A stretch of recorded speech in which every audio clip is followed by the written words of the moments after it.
बच्चों, मैं शिखा learn smart with Ashok बकारिया की क्लासेस में आपका फिर से वेलकम है। बच्चों, प्रीवियस सेशन हमने +1 क्लास का चैप्टर 1 शुरू किया था, यूनिट एंड मेजरमेंट, जिसमें आपने ये सीखा कि फंडामेंटल यूनिट्स कितने रहते हैं, 7 रहते हैं, और यूनिट्स होते क्या है, फिजिकल क्वांटिटीज होती क्या है। तो आज हम उसी चैप्टर को थोड़ा कंटिन्यू कर रहे हैं, आगे बढ़ा रहे हैं, और आज हम सीखेंगे कि ड्राइव यूनिट्स क्या रहते हैं। जो फंडामेंटल यूनिट्स होते हैं उनको हम बेस यूनिट भी कहते हैं, जैसे कि यूनिट का बेस। अब हमें पता है कि कोई वेट है तो वो केजी में ही होगा, कोई लेंथ है तो वो मीटर में ही होगी, टाइम है तो वो आर या मिनट या सेकंड में ही होगी। तो इसी तरीके से वो जो यूनिट्स होते हैं वो बेसिक यूनिट्स होते हैं, बेस यूनिट होते हैं। तो आज हम जो करेंगे ड्राइव यूनिट के बारे में सीखेंगे कि जैसे आपके पास में लेंथ के साथ में मिलकर या टाइम के साथ में मिलकर जो चीज़ कंबाइन होके मिक्स होके जो चीज़ बन के आएगी वो हमारी ड्राइव यूनिट्स में आएगी। फॉर एग्जांपल स्पीड, आपने 9th 10th में स्पीड वेलोसिटी पढ़ रखी है, एक्सेलरेशन भी पढ़ रखा है, ठीक है। स्पीड क्या रहती है आपको पता होगा, distance by time, distance by time. और डिस्टेंस हम किस में लेते हैं, लेंथ को किस में लेते हैं, मीटर में लेते हैं, और उसी के साथ जो टाइम लेते हैं सेकंड में लेते हैं। ये जो सेकंड में क्यों लेते हैं, क्योंकि हमको ये मेजरमेंट जो करनी पड़ती है एसआई यूनिट में करनी पड़ती है, ठीक है। ये नहीं है कि किलोमीटर पर आवर गलत है, ऐसा नहीं है, बट वो एसआई यूनिट नहीं है। एसआई यूनिट क्या है कि जैसे साइंटिस्ट वगैरह ने बैठ के उसमें सर्च करा कि इंटरनेशनल सिस्टम के अकॉर्डिंग हम चलेंगे कि स्पीड को मीटर पर सेकेंड से ही मेजर करेंगे, एक्सेलरेशन को मीटर पर सेकेंड स्क्वायर से ही मेजर करेंगे। तो ये फिक्स्ड यूनिट होते हैं, ऐसा नहीं है कि किलोमीटर पर आवर को आप गलत समझोगे, नहीं, वो भी ठीक है, बट ये कौन से यूनिट है, एसआई यूनिट्स है, ठीक है। तो मीटर आपका सेकंड ऊपर चला जाएगा तो ये बन जाएगा मीटर पर सेकंड। तो अब ये जो चीज़ बन के आई है वो लेंथ से बन के आई है और टाइम से बन के आई है। ये दोनों क्या थे, फंडामेंटल यूनिट से। इन दोनों को ड्राइव करके जो नया यूनिट बन के आया है वो आया है मीटर पर सेकंड। तो इस तरह के जो यूनिट्स होंगे उसको हम क्या कहते हैं, मीटर पर सेकंड। क्लियर। +1 की बुक के अंदर आपके पास में जैसे जैसे आप चैप्टर को पढ़ते चलोगे बहुत सी ऐसी फिजिकल क्वांटिटीज होंगी जो कि ड्राइव्ड होंगी। तो आपने चैप्टर में अच्छे से समझना है, उसके यूनिट्स का ध्यान रखना है, उसका जो रूल है आपका +1 में मोस्टली ये चीज़ कवर हो जाती है। तो +2 के अंदर ऐसा नहीं है, +1 मेन बेसिक है। क्लियर। तो उसको आपने अच्छे से देखना है, और जैसे जैसे डेफिनेशंस आती जाएंगी वैसे वैसे हम ड्राइव यूनिट्स पे आपको साथ साथ में उस पर डिटेल में बताते चलेंगे। अब जैसे स्पीड का सीखा है, इसी तरीके से वेलोसिटी का ले लेते हैं। वेलोसिटी एंड स्पीड में क्या डिफरेंस है, वेलोसिटी एंड स्पीड में क्या डिफरेंस है, इससे रिलेटेड मैंने एक वीडियो डाल रखी है पहले ही, उसमें है, चैनल में है, आप जाइए उसको ज़रूर देखिए, जिसमें speed, velocity, displacement, distance, acceleration, ये सारी चीज़ें हमने डिस्कस कर रखी हैं। जो वेलोसिटी होती है वो होती है आपकी डिस्प्लेसमेंट बाय टाइम, ठीक है। थोड़ा सा फर्क रहता है, वेलोसिटी आपकी डायरेक्शन के अकॉर्डिंग चलती है, एंड जो आपका स्पीड होता है वो टोटल डिस्टेंस होता है, उसमें डायरेक्शन का कोई रोल नहीं होता है। ये आपका वेक्टर क्वांटिटी होता है और वो आपका स्केलर क्वांटिटी होता है। ये भी हम आगे चैप्टर्स में डिस्कस करेंगे। डिस्प्लेसमेंट एंड टाइम, तो डिस्प्लेसमेंट भी ऑल्सो किस में मेजर करेंगे, मीटर में करेंगे, तो ऑन ओवर सेकेंड, तो ये बन गए मीटर पर सेकेंड। इस तरीके से जो यूनिट बन के आएंगे वो आपके क्या रहते हैं, ड्राइव रहते हैं। अब जैसे एक्सेलरेशन ले लेते हैं, एक्सेलरेशन ले लेते हैं, ठीक है। एक्सेलरेशन में क्या रहता है, एक्सेलरेशन की डेफिनेशन ये होती है कि वेलोसिटी में जो चेंज आ रहा है विद रिस्पेक्ट टू टाइम, ठीक है। चेंज किस में आ रहा है, वेलोसिटी में आ रहा है विद रिस्पेक्ट टू टाइम, वो हम किस में लेते हैं, आपके एक्सेलरेशन में लेते हैं। इसको डिनोटेड ऐसे ए करते हैं, और इसमें क्या आता है, velocity by time, velocity by time. Clear. Velocity का यूनिट अभी हमने पढ़ा क्या था, मीटर पर सेकंड, और टाइम का क्या है, सेकंड है, ये भी ऊपर चला जाएगा, देन मीटर पर सेकंड स्क्वायर। ये फिक्स्ड है बच्चों, इनको अच्छे से याद रखनी है। मीटर पर सेकंड स्क्वायर एक्सेलरेशन का है, मीटर पर सेकंड आपका स्पीड का है, वेलोसिटी का है। बस ये दो चीज़ें बहुत, मतलब ये दोनों चीज़ें आपने अच्छे से ध्यान में रखनी है, ठीक है जी।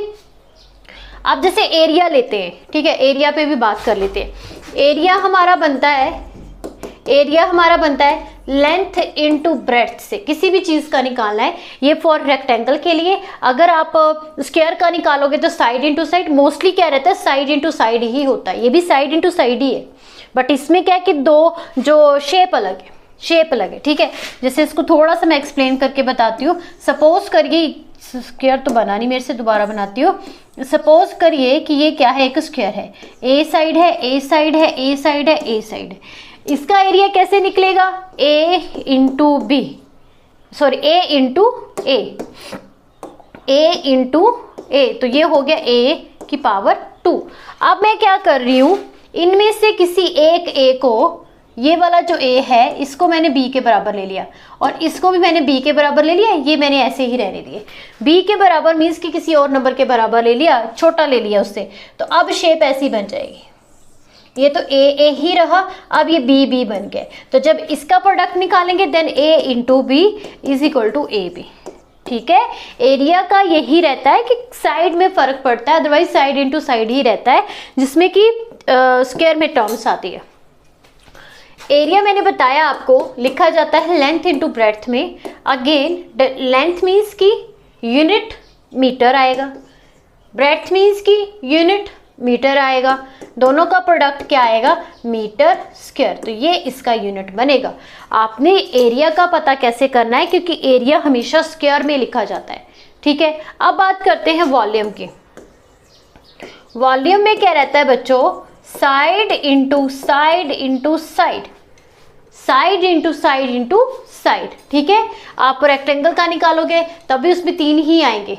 आपको इसमें न्यूमेरिकल नंबर का नहीं देखना है कि साथ में 2 था नहीं था, आपको सिर्फ यूनिट देखना है कि किसी मेजरमेंट के पीछे यूनिट कितना आता है। तो वॉल्यूम के पीछे जो यूनिट बनता है metre into metre into metre, means की मीटर क्यूब। आप किसी भी चीज का वॉल्यूम निकालोगे, आप सिलेंड्रिकल का निकाल लीजिए, कोन का निकाल लीजिए, किसी भी चीज का निकाल लीजिए, हेमिस्फेयर का निकाल लीजिए, स्फेयर का निकाल लीजिए, तो तब भी जब भी आप आंसर लिखोगे तो वो मीटर क्यूब में होगा। हमको यहाँ पे नंबर की ये मत सोचिएगा कि यार ये किसका वॉल्यूम लिख दिया है, ये तो स्क्वायर का लिख दिया है। रेक्टेंगल के केस में क्या करेंगे, हमको शेप से कोई लेना देना नहीं है, हमें सिर्फ ये देखना है कि अगर आपने किसी रेक्टेंगल का एरिया निकाला है तो उस एरिया के नंबर के पीछे आपने मीटर स्क्वायर लिखना है, ठीक है। अगर किसी का वॉल्यूम निकाला है तो उसके वॉल्यूम के जो भी अमाउंट आता है उसके नंबर के पीछे आपने क्यूब लिखना है। ये चीज़ ध्यान में रखनी है, शेप का कोई लेना देना नहीं है, ठीक है। हो गया। तो ये जो थे हमारे पास पे ड्राइव यूनिट्स थे, ठीक है। आपकी बुक में काफ़ी दे रखे होंगे, उनको देखिए, पढ़िए और साथ साथ में ड्राइव करने की कोशिश करिए। अभी जो इस चैप्टर के अंदर है वो इतने ज़्यादा नहीं है, बट इसमें जो इम्पॉर्टेंट है वो है डायमेंशन फॉर्मूला। और जैसे जैसे आप चैप्टर को आगे पढ़ोगे हर एक चीज़ का डेफिनेशन होगा, हर एक चीज़ का यूनिट होगा, तो वहाँ पे काफ़ी डिटेल में आपको सीखने को मिलेगा। इसमें क्या होगा कि अभी आपको याद करने पड़ेंगे कि एरिया का ये है, मीटर उसका ये है, मोमेंटम का क्या है, फोर्स का क्या है। तो जब आप चैप्टर पढ़ोगे तो आपको ऑटोमेटिकली पता चल जाएगा, बट आपको पता होना चाहिए कि हमको ड्राइव कैसे करनी है। क्लियर? ओके, नेक्स्ट देखते हैं हम डायमेंशंस। डायमेंशनल क्या रहती है बच्चों, मैंने कल बताया था आपको, एक रहती है m, एक रहती है l, एक रहती है t। मोस्टली हम m l t इसी सीक्वेंस में लिखते हैं। m हमारा चाहता है वेट को, जब भी कोई चीज़ वेट में लिखी होगी, kg में लिखी होगी, kg में, ग्राम में, मिलीग्राम में, वो किस में जाएगी, m में जाएगी, ठीक है। किस में जाएगी, मिलीग्राम में जाएगी। और ये आगे लेंथ, आप बच्चे लेंथ से m से मीटर का मत सोचना कि m से मीटर है, नहीं, m से kg है, ठीक है। मास, ठीक है। लेंथ किस में जाती है, मीटर में जाती है। तो जो भी चीज़ मीटर में होगी, सेंटीमीटर में होगी, मिलीमीटर में होगी या किलोमीटर में होगी, तो वो किस में जाएगी, l में जाएगी। और टाइम क्या है वो तो आपको पता चल गया कि जिसमें के पीछे सेकंड होगा, आर लिखा होगा या मिनट लिखा होगा, वो हमारा डायमेंशन किस में जाएगा, टी में जाएगा, ठीक है। चलिए ड्राइव करके देखते हैं कि कैसे इसको बनाते हैं डायमेंशन फॉर्मूले को। सबसे पहले हम एरिया का लेते हैं। एरिया का आपको इसके फिजिकली जो रूल्स हैं वो पता होना चाहिए। जैसे कि एरिया बनता है साइड इंटू साइड से, तो साइड इंटू साइड, ठीक है, एल स्क्वायर एंड यूनिट आ गया मीटर स्क्वायर। अब ये जो m है या जो लेंथ है ये आया m l एंड t, इसे ही लिखना है आपको m l t। m क्या था, kg के लिए था, l किसके लिए था, डिस्टेंस के लिए था, मीन्स कि मीटर स्क्वायर सेंटीमीटर स्क्वायर, और t किसके लिए था, टाइम के लिए था, सेकेंड आर। m यहाँ पे kg का कुछ नहीं दिख रहा, तो आप m के सिर के ऊपर क्या लगा दोगे, एक जीरो, क्योंकि m का कोई भी हिस्सा यहाँ पे नहीं है। अब बात करते हैं l की, जो कि लेंथ है। इसमें मीटर की वैल्यू कितनी है, 2 है, तो l की वैल्यू आप कितनी रखोगे, 2 रखोगे। टाइम, इसके अंदर टाइम का भी कोई नामो निशान नहीं है, तो यहाँ पे टाइम के लिए भी क्या आएगा, 0 आएगा। तो एरिया का डायमेंशन फॉर्मूला क्या बन गया, m0 l0 t0। ठीक है, तो मोस्टली आपको क्या याद रखना है, उसका रूल याद रखोगे, यूनिट का पता होगा, आप किसी भी चीज का डायमेंशन फॉर्मूला बना सकते हो। ठीक है, ये तो सिंपल था। अब हम करके देखते हैं वेलोसिटी का, करके देखते हैं वेलोसिटी का। देखिए, इसका रहता है डिस्टेंस मीन्स की d एंड बाय टाइम, तो डिस्टेंस एज ए मीटर आता है, टाइम एज ए सेकेंड आता है, और यूनिट इसका बनता है मीटर पर सेकेंड। चलिए डायमेंशंस लिखते हैं अब, m l and t। Again यहाँ पे कोई भी kg के लिए नहीं है, क्योंकि मीटर m जो है वो किसके लिए, फॉर वेट के लिए, तो वेट के लिए नहीं है, तो यहाँ पे आ जाएगी 0। L यहाँ पे 1 है, मीन्स कि 1 मीटर है, और उसके ऊपर कोई भी पावर नहीं लिखी है, तो इट मीन्स कि L क्या है, 1 है। ठीक है, टाइम आता है सेकंड के लिए, सेकंड के सिर के ऊपर क्या लिखा गया है, -1, तो यहाँ पे आप लिखोगे -1। तो ये किसका डायमेंशन फॉर्मूला हो गया आपका, वेलोसिटी का। ठीक है, इसी तरीके से एक्सेलरेशन का भी आप निकाल सकते हो। a = v/t, वेलोसिटी मीन्स क्या था, मीटर पर सेकंड निकाला था, अभी हमने पीछे सीखा है कि मीटर पर सेकंड आता है, और यहाँ पे आया ये सेकंड, तो ये बन जाएगा मीटर पर second square. Again m l and t, m l t for kg के लिए, l फॉर डिस्टेंस के लिए, एंड t फॉर टाइम के लिए, जितना भी आप टाइम लगाते हो।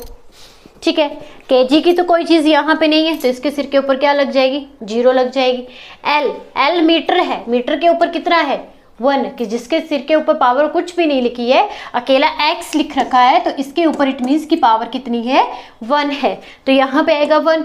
एंड t के ऊपर पावर कितनी है, -2, तो हमारे पास में क्या बन के आएगा dimension formula, m0 l1 t-2, t-2। आप इसको ऐसे भी लिख सकते हो, lt-2, ऐसे भी लिख सकते हो और ऐसे भी लिख सकते हो, या अगर जिसको बिल्कुल क्लैरिटी है कि m का कोई चीज़ नहीं है तो lt-2 भी लिख सकते हो। मे बी बुक में आपके lt-2 लिखा है, ये भी राइट है और ये ऊपर वाला भी राइट है, जैसे मर्जी इसको रिप्रेजेंट करिए।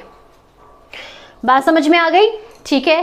तो इसके लिए डायमेंशन फॉर्मूले के लिए आपको जो रूल्स हैं वो पढ़ना बहुत ज़रूरी है। जैसे कि आपको रूल्स पता होंगे, जिस किसी का भी आपको निकालना है तो रूल का पता करना बहुत ज़रूरी है। अगर रूल नहीं आते होंगे तो नहीं कर पाओगे। अब जैसे एक लेते हैं हम, और डेंसिटी का ले लेते हैं। डेंसिटी का रूल रहता है मास ओवर वॉल्यूम, मास ओवर वॉल्यूम। मास मीन्स की वेट, वेट का यूनिट क्या रहेगा, केजी रहेगा। वॉल्यूम, शुरू में मैंने बताया था कि वॉल्यूम का किस में लिखा जाता है, मीटर क्यूब में, यही लिखा जाता है। तो ये क्या बन जाएगा, केजी एंड मीटर पर क्यूब। ऊपर चला गया तो ये माइनस में कन्वर्ट हो गया। अब बनाए dimensions M, L and T.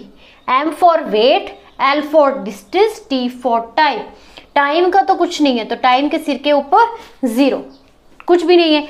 अच्छा, मीटर क्या था यहाँ पे, एज ए डिस्टेंस था, तो वो हो जाएगा L -3। और kg कितना है, जिसके सिर के ऊपर कुछ नहीं है, इट मीन्स कि m1 L -3 T0 is the dimension formula of density. Is that clear, ठीक है। तो बच्चों नेक्स्ट जो सेशन लेंगे हम, नेक्स्ट सेशन में हम आपके 3 जो है रूल्स आते हैं, डायमेंशन फॉर्मूले से रिलेटेड ही, कि कैसे उसको एनालाइज करेंगे, कैसे उसके हम न्यूमेरिकल सॉल्व करते हैं। 3 रूल्स है, वो हम डिस्कस करेंगे नेक्स्ट सेशन में, ठीक है। अगर जो बच्चे नए अभी देख रहे हैं इस वीडियो को, प्लीज़ चैनल को जरूर सब्सक्राइब कर ले, क्योंकि आगे जो हम पढ़ेंगे काफ़ी डिटेल में पढ़ रहे हैं फॉर नीट के लिए, फॉर जेई के लिए, जो भी आप कॉम्पिटिटिव एग्जाम के लिए प्रिपेयर कर रहे हैं, हम उसी हिसाब से ही आपको पढ़ाएंगे। इंपॉर्टेंट जो टॉपिक है उसी के ऊपर ज़्यादा जोर डालेंगे, आलतू फालतू की बातें नहीं करेंगे। तो अगर वीडियो अच्छी लग रही है प्लीज़ उसको लाइक कीजिए, चैनल को भी सब्सक्राइब कीजिए और बच्चों को भी शेयर कीजिए, ताकि और भी बच्चे हमारे साथ जुड़ सके। अगर आपको कोई भी प्रॉब्लम आती है या कोई भी डाउट रहता है रिलेटेड टू द टॉपिक या कॉन्सेप्ट, तो प्लीज़ हमको कमेंट सेक्शन में बता सकते हैं। Thank you for watching.